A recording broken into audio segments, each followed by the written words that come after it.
എല്ലാവർക്കും നമസ്കാരം. നമ്മുടെ കിഡ്നിയുടെ ആരോഗ്യം നിലനിർത്താൻ സഹായിക്കുന്ന കാര്യങ്ങൾ എന്തൊക്കെയാണ് എന്നുള്ളത് നമുക്കൊന്ന് നോക്കാം. അതുപോലെ തന്നെ ഇപ്പം നമ്മളൊരു 60, 70, 80 വയസ്സ് വരെയാണ് എന്നുണ്ടെങ്കിലും ഹെൽത്തി ആയിട്ട് കിഡ്നി എങ്ങനെയൊക്കെ നമുക്ക് മെയിൻറ്റെയിൻ ചെയ്ത് കൊണ്ടുപോകണം എന്നുള്ളതും എന്തെല്ലാം ഭക്ഷണങ്ങളാണ് ഒരു ഹെൽത്തി കിഡ്നിക്ക് ആവശ്യമായിട്ടുള്ളത് എന്നുള്ളതും അതുപോലെ തന്നെ ഭക്ഷണത്തിൽ കിഡ്നി അസുഖം ഉള്ള ആൾക്കാർ ഭക്ഷണത്തിൽ ഉൾപ്പെടുത്തേണ്ട കാര്യങ്ങൾ എന്തൊക്കെയാണെന്നുള്ളതും ഒഴിവാക്കേണ്ട കാര്യങ്ങൾ എന്തെല്ലാമാണ് എന്നുള്ളതും നമുക്ക് ഈ വീഡിയോയിലൂടെ ഒന്ന് നോക്കാം.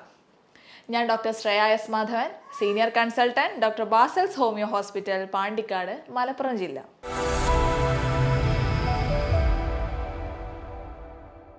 നമുക്കറിയാം ബീൻ ഷേപ്പിലുള്ള നമ്മുടെ നട്ടലിൻ്റെ രണ്ട് ഭാഗത്തുമായിട്ട് ബീൻ ഷേപ്പിലിരിക്കുന്ന രണ്ട് അവയവങ്ങളാണ് കിഡ്നീസ്. രണ്ടെണ്ണമാണ് ഉള്ളത്. ഒരുപാട് പേര് ഇന്ന് നമ്മൾ ഡയാലിസിസുമായിട്ട് ഫേസ് ചെയ്യുന്ന യങ് ഏജിൽ തന്നെ ഡയാലിസിസ് ഒക്കെ ചെയ്യുന്ന ഒരുപാട് പേരെ നമ്മൾ കൺമുന്നിൽ കാണാറുണ്ട്. അതിനൊക്കെ വേണ്ടി അവർ ചിലവാക്കുന്ന പണവും വളരെ കൂടുതലാണ്. എന്നാൽ പലപ്പോഴും അശ്രദ്ധമായിട്ടുള്ള ജീവിതശൈലി ഇത്തരത്തിൽ കിഡ്നി അസുഖങ്ങൾക്ക് പെട്ടെന്ന് നയിക്കാറുണ്ട്. എല്ലാവർക്കും അറിയുന്ന പോലെ തന്നെ പുറത്തുനിന്നുള്ള ഭക്ഷണങ്ങൾ, അമിതമായിട്ടുള്ള പുകവലി, മദ്യപാനം, അല്ലെങ്കിൽ അമിതമായിട്ട് പഞ്ചസാരയുടെ ഉപയോഗം, ഉപ്പിൻ്റെ ഉപയോഗം, ഇതൊക്കെ പലപ്പോഴും കിഡ്നിക്ക് ഒരു ബുദ്ധിമുട്ടായിട്ട് മാറാറുണ്ട്. ഇതായിരിക്കാം പലപ്പോഴും നയിക്കാറുള്ളതും. ചിലർക്ക് ഹെറിഡിറ്ററിക്ക് ആയിട്ടുള്ള ബുദ്ധിമുട്ടുകൾ അല്ലെങ്കിൽ അക്യൂട്ടായിട്ടുള്ള പ്രശ്നങ്ങൾ പലപ്പോഴും ക്രിയാറ്റിൻ്റെ അളവ് കൂടുകയും അതുപോലെ തന്നെ കിഡ്നി ബുദ്ധിമുട്ടിലാവാറുമുണ്ട്. അപ്പോൾ ഇത്തരത്തിൽ കിഡ്നിയെ സംരക്ഷിക്കാൻ നമ്മൾ എന്തൊക്കെ കാര്യങ്ങളാണ് ശ്രദ്ധിക്കേണ്ടത് എന്നുള്ളത് നമുക്കൊന്ന് നോക്കാം. ഒന്നാമതായിട്ട് നമ്മുടെ ബ്ലഡിലുള്ള ഷുഗറിൻ്റെ അളവ് കൺട്രോൾ ചെയ്യുക എന്നുള്ളതാണ്.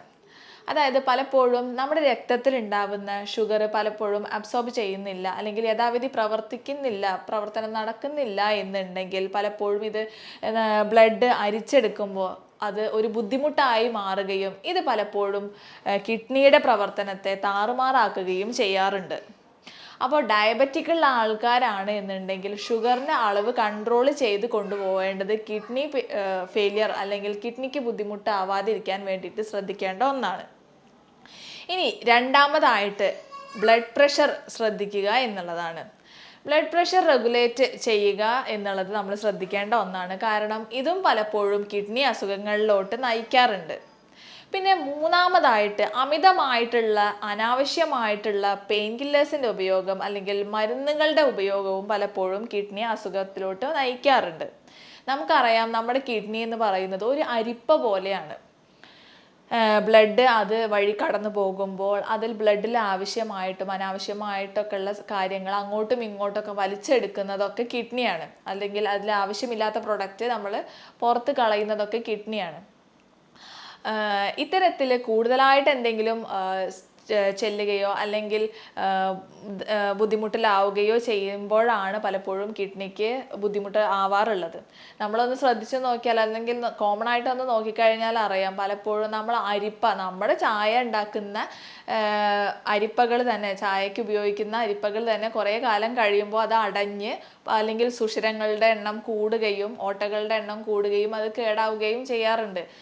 അതുപോലെ തന്നെയാണ് നമ്മുടെ കിഡ്നിക്കും. കൂടുതൽ ഓവർലോഡ് കൊടുക്കുന്നത് വഴി അല്ലെങ്കിൽ ഓവർ ബുദ്ധിമുട്ട് സ്ട്രെസ് ആക്കുന്നത് വഴി പലപ്പോഴും ഇതിലുള്ള ചെറിയ ചെറിയ ഹോളുകൾക്ക് വലിപ്പം കൂടുകയോ മറ്റോ ചെയ്യുമ്പോഴാണ് പലപ്പോഴും ഇത്തരത്തിൽ കിഡ്നി അസുഖങ്ങളിലോട്ട് നയിക്കാറുള്ളത്. അതിനുവേണ്ടി നമുക്ക് മറ്റൊരു കാര്യം ചെയ്യാവുന്നത് എന്താണെന്ന് വെച്ച് കഴിഞ്ഞാൽ ധാരാളമായിട്ട് വെള്ളം കുടിക്കുക എന്നുള്ളത് തന്നെയാണ്. ഇത്തരത്തിൽ വെള്ളം കുടിക്കുന്നത് വഴി ഈ മിനറൽസിൻ്റെയും അതുപോലെ തന്നെ മറ്റ് ധാതുക്കളുടെയും ഒക്കെ വീര്യം കുറയുകയും കോൺസെൻട്രേഷൻ കുറയുകയും കുറച്ചും കൂടെ അത് ഹൈഡ്രേറ്റഡ് ആയിരിക്കുന്നത് വഴി നമ്മുടെ ബോഡി ഹൈഡ്രേറ്റഡ് ആയിട്ട് ഇരിക്കുന്നത് വഴി കിഡ്നിയുടെ പ്രവർത്തനം കൂടുതൽ സുഗമമാക്കാൻ സഹായിക്കുകയും ചെയ്യുന്നുണ്ട്.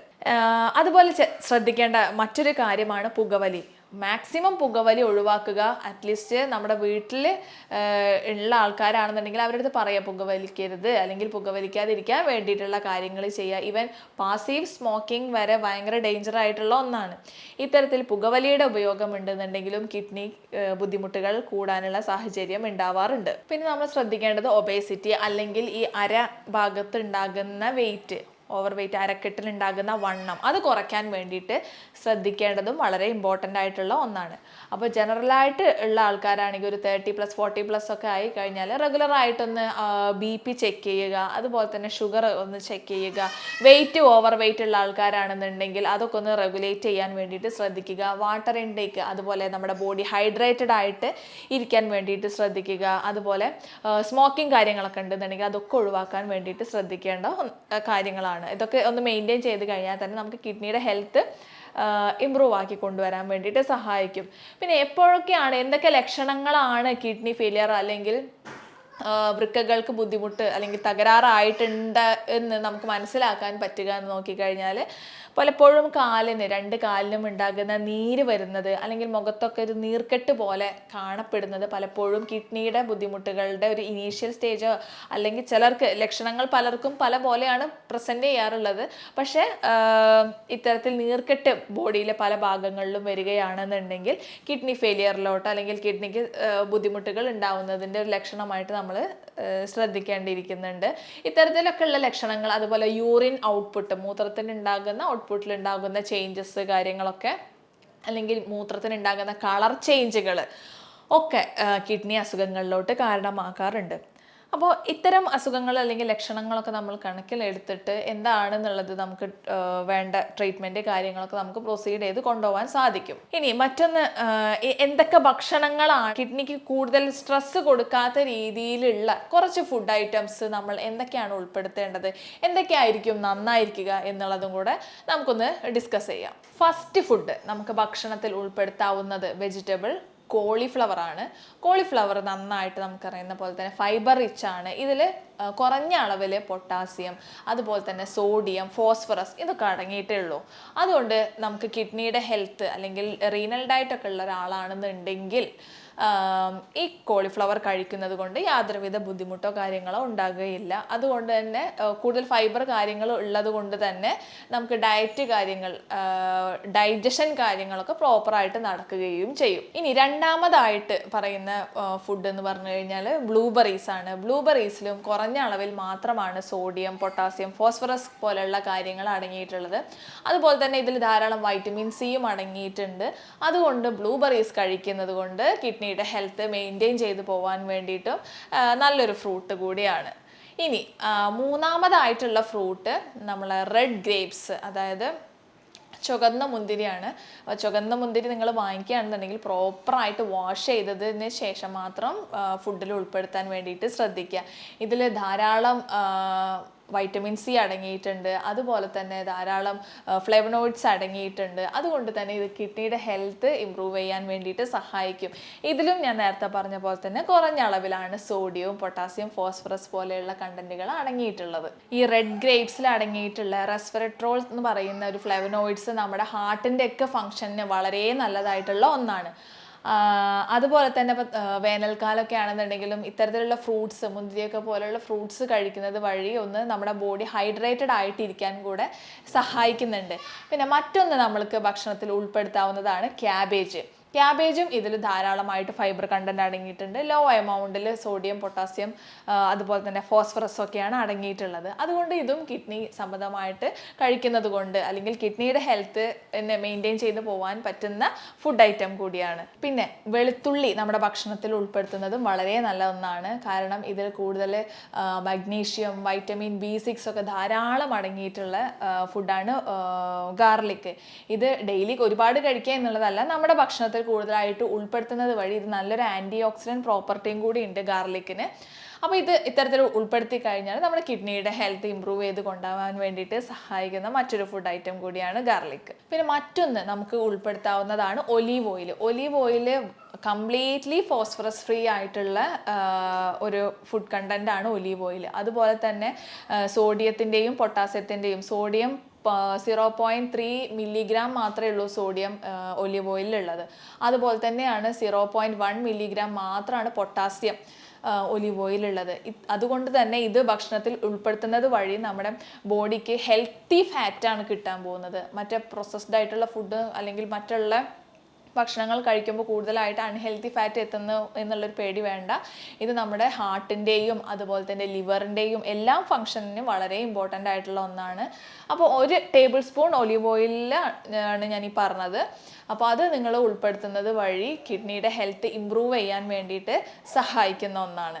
അതുപോലെ തന്നെ നമ്മൾക്ക് ഉള്ളി ഉൾപ്പെടുത്താവുന്നതാണ്. പക്ഷേ ഉള്ളിയിൽ കുറച്ചധികം സോഡിയം അതുപോലെ തന്നെ പൊട്ടാസ്യം കാര്യങ്ങളൊക്കെ അടങ്ങിയിട്ടുണ്ട്. അപ്പോൾ ഡയറ്ററി റെസ്ട്രിക്ഷൻ, റീനൽ ഡയറ്റ് അല്ലെങ്കിൽ കിഡ്നി സംബന്ധമായിട്ടുള്ള ആൾക്കാരാണെന്നുണ്ടെങ്കിൽ അത്തരം ആൾക്കാർക്ക് പ്രത്യേക ഡയറ്റ് ചാർട്ടൊക്കെ ഡോക്ടേഴ്സ് കൊടുത്തിട്ടുണ്ടായിരിക്കും. അപ്പോൾ അതിൽ ഒരു നിശ്ചിത അളവിൽ മാത്രമായിരിക്കും ഉള്ളി ഉൾപ്പെടുത്താനൊക്കെ പറഞ്ഞിട്ടുണ്ടാവുക.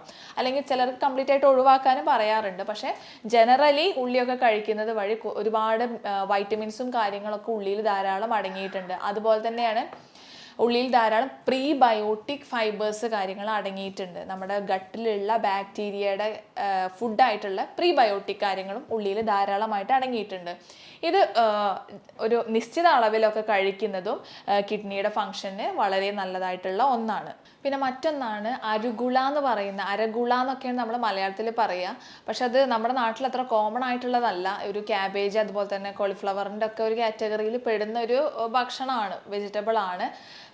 ഇത് നമ്മുടെ കിഡ്നിയുടെ ഹെൽത്ത് അല്ലെങ്കിൽ കിഡ്നി, പക്ഷെ അതിൽ സോഡിയം പൊട്ടാസ്യം ധാരാളമായിട്ട് അടങ്ങിയിട്ടുണ്ട്. വേറെ ബുദ്ധിമുട്ടുകളൊന്നും ഇല്ലാത്ത ഒരാളാണ് എന്നുണ്ടെങ്കിൽ ഇത് ഭക്ഷണത്തിൽ ഉൾപ്പെടുത്തുന്നത് നമ്മുടെ കിഡ്നിയുടെ ഹെൽത്ത് ഇമ്പ്രൂവ് ചെയ്യാൻ വേണ്ടിയിട്ട് സഹായിക്കും. കാരണം ഇത് കഴിക്കുന്നത് വഴി നമ്മുടെ BP ഒക്കെ റെഗുലേറ്റ് ചെയ്യാൻ വേണ്ടിയിട്ട് സഹായിക്കുന്ന ഒരു വെജിറ്റബിൾ ഐറ്റം കൂടിയാണ്. അതുപോലെ തന്നെയാണ് ബെൽ പെപ്പർ എന്ന് പറയുന്നത്, അതായത് നമ്മുടെ ക്യാപ്സിക്കം കഴിക്കുന്നത് നോർമലായിട്ട് കഴിക്കുന്നത് കൊണ്ട് വേറെ കുഴപ്പമൊന്നുമില്ല. പക്ഷേ കിഡ്നി സംബന്ധമായിട്ടുള്ള ആൾക്കാരാണ് എന്നുണ്ടെങ്കിൽ അതിൽ സോഡിയം പൊട്ടാസ്യത്തിനൊക്കെ അളവ് കുറച്ച് കൂടുതലായിട്ട് അടങ്ങിയിട്ടുണ്ട്. അപ്പോൾ അത്തരം ആൾക്കാർ ഒന്ന് ശ്രദ്ധിക്കുക. ഒരു ഡയറ്റീഷ്യൻ്റെയോ അല്ലെങ്കിൽ ഒരു ഡോക്ടറുടെ കൺസൾട്ടേഷൻ എടുത്തതിന് ശേഷം കഴിക്കാൻ പറ്റുമോ എന്നൊക്കെ എന്നുള്ളത് അന്വേഷിച്ചിട്ട് മാത്രം ഉപയോഗിക്കുക. അതല്ല എന്നുണ്ടെങ്കിൽ ജനറലായിട്ടുള്ളതാണ് എന്നുണ്ടെങ്കിൽ ബെൽ പെപ്പർ കഴിക്കുന്നത് കൊണ്ട് വേറെ ബുദ്ധിമുട്ടൊന്നുമില്ല. പക്ഷെ നമ്മുടെ കിഡ്നിയുടെ ഹെൽത്തൊക്കെ ഇമ്പ്രൂവ് ചെയ്യാൻ വേണ്ടിയിട്ടും അതുപോലെ തന്നെ മെയിൻറ്റെയിൻ ചെയ്യാൻ വേണ്ടിയിട്ടും സഹായിക്കുന്ന മറ്റൊരു വെജിറ്റബിൾ കൂടിയാണ്. പിന്നെ നമുക്ക് ഭക്ഷണത്തിൽ ഉൾപ്പെടുത്താവുന്നതാണ് പൈനാപ്പിളിൽ ധാരാളം വൈറ്റമിൻ C അടങ്ങിയിട്ടുണ്ട്. ആൻറ്റി ഓക്സിഡൻറ്റ് പ്രോപ്പർട്ടി ഉള്ളതാണ്. ഇതിലും കുറഞ്ഞൊരു എമൗണ്ടിൽ സോഡിയം പൊട്ടാസ്യം ഒക്കെ അടങ്ങിയിട്ടുണ്ട്. പക്ഷേ ഇത് ജനറലായിട്ട് വേറെ കുഴപ്പമൊന്നും ഇല്ലാത്ത ആൾക്കാർക്കാണെന്നുണ്ടെങ്കിൽ പൈനാപ്പിളും ഭക്ഷണത്തിൽ ഉൾപ്പെടുത്താവുന്നതാണ്.